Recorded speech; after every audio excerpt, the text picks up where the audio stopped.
berkaitan dengan cara penyampaian kita di dalam YouTube. So dia ada format ataupun konteks tertentu supaya penyampaian lebih teratur dan lebih jelas, supaya viewer ataupun yang menonton channel mendapati dia macam kita ada tu susun lah, takkanlah contoh seperti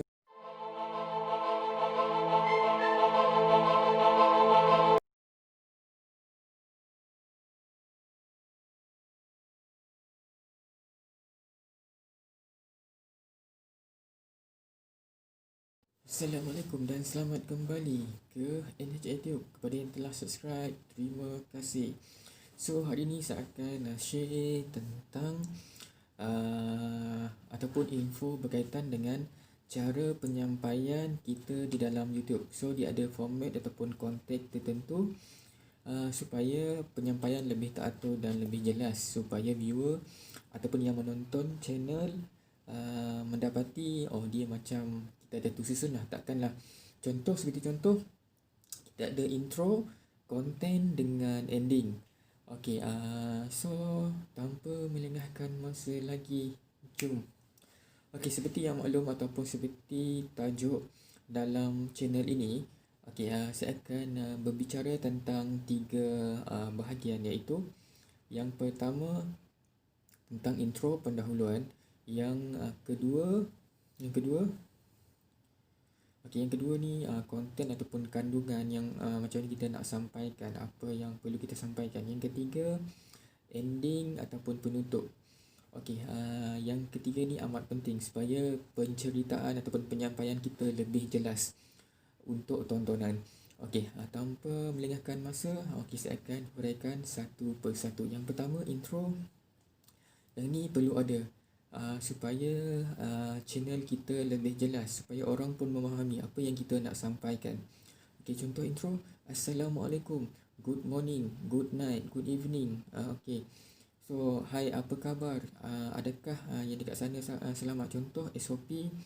So kita kena duduk rumah dan sebagainya lah. So kita kena ada intro lah sebagai pendahuluan penceritaan kita.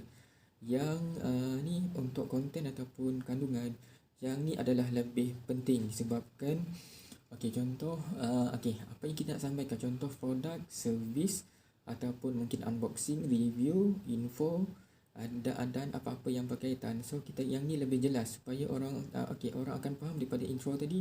Ini yang kita nak sampaikan. Contoh, hari ni saya akan unboxing telefon.